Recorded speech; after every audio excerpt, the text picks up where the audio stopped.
For more on the fallout in South Korea now, I want to bring in Ambassador Christopher Hill. He's a former U.S. ambassador to the Republic of Korea and Iraq, and he's now the Dean of the Joseph Corbel School of International Studies at the University of Denver. Thank you so much for joining us. Pleasure. So let's talk about the impeachment of South Korea's first democratically elected female leader. She could face criminal charges.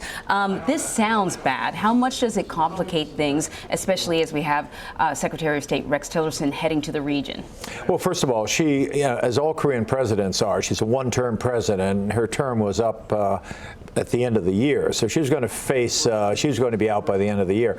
But this is a big development. First of all, they have to put together a campaign within 60 days, and the betting now is that the left of center party is probably going to take over, in large part because of the scandal that eventually took her out of office. Mm-hmm. So we're going to get a kind of a different Korean government in the coming months, and a big question will be, how will the Trump administration handle this? Left of center governments tend to be a little more accommodating of, trying to understand the North Koreans, tend to be a little tougher on Japan, tend to be a little less willing to follow our lead on things. So it's going to require a little more diplomacy on our part. Mm-hmm. And I guess Secretary of State Tillerson will get a start on this in this trip. Well, it's very interesting because this is all happening at a time where there's a lot of dynamic things occurring. Let's say, we have the deployment of THAAD, which is the missile defense system that South Korea and the U.S.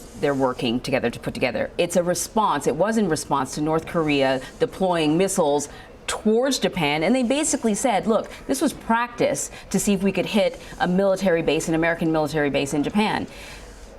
Pulling together THAAD, putting it together, was that a good way to react? I think it's a good way, and frankly, I think it's the only way. I mean, we have an alliance with South Korea, and if we're unwilling to put our best technology forward, I mean, many South Koreans would say, well, what does this mean that you're not willing to deploy missile defense? Now, at the same time, many South Koreans are a little worried about the reaction in China, the fact that the Chinese have chosen to get very upset about this. They have. And they say this THAAD system, this terminal high altitude area defense system, is not aimed necessarily at the North Koreans, it's aimed at our systems.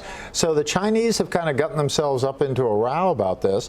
So South Koreans get a little uncomfortable with that because they rely on China. It's a huge market. Mm-hmm. So I think it's up to our Secretary of State to kind of tamp this down, and I hope he's looking forward to it. Well, let's talk a little bit about China's response, because they were very vocal, warning that the North Korea and the U.S. they're heading toward a collision course, I think was the word that was used. But sanctions don't seem to be working. They're certainly, if they're slowing the progression, they're not stopping the progression of North Korea's development of missiles.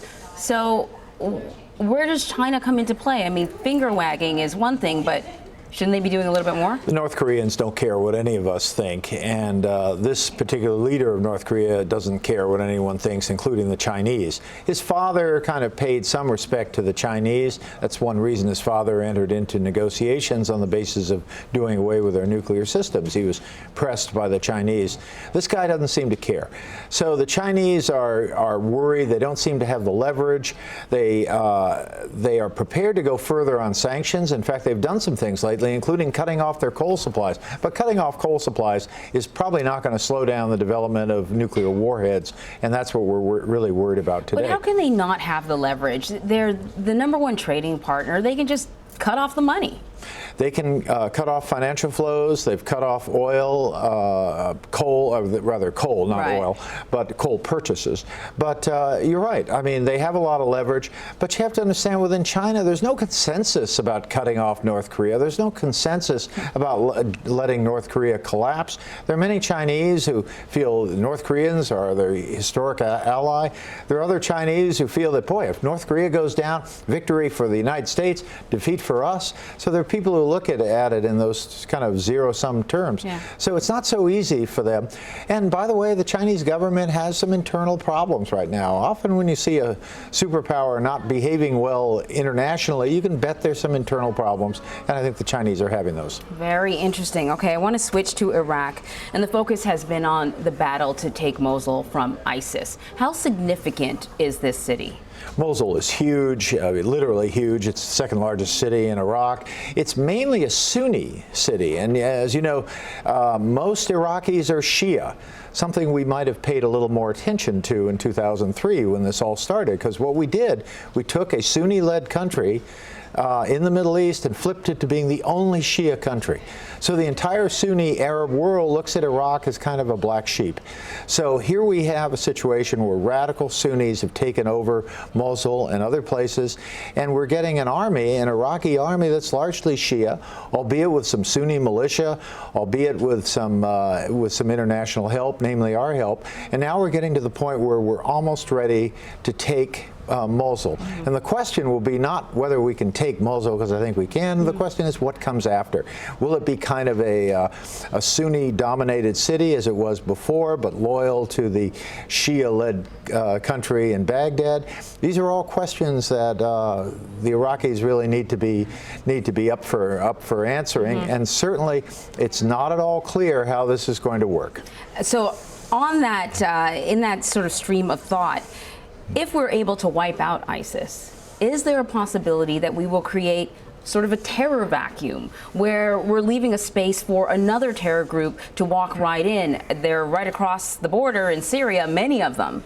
Yeah, I mean, I think we're going to be able to push ISIS out of Mosul, which is really the last bastion in Iraq.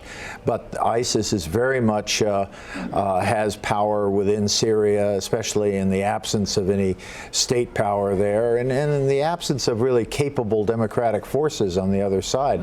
So this is going to be a very tough proposition. There's no negotiating with ISIS. It's a war of annihilation. We need to take care of ISIS, and it's not a pretty picture. We have to do that. But there does need to be a political settlement in Syria. There does need to be a settlement of the issue of who's going to replace Assad, and I don't think it can be Assad, by the way. And there does need to be an effort within Iraq, in the Shia majority, to reach out to the Sunnis. At the same time, however, the Sunnis in Iraq, only 20% of the population, the Sunni Arabs in Iraq, need to understand that their future is to live under a Shia majority state, and that's been the problem. Right. Very complicated. Definitely no easy answers at all. Ambassador, thank you so much for joining us. Ambassador Christopher Hill. Thank you.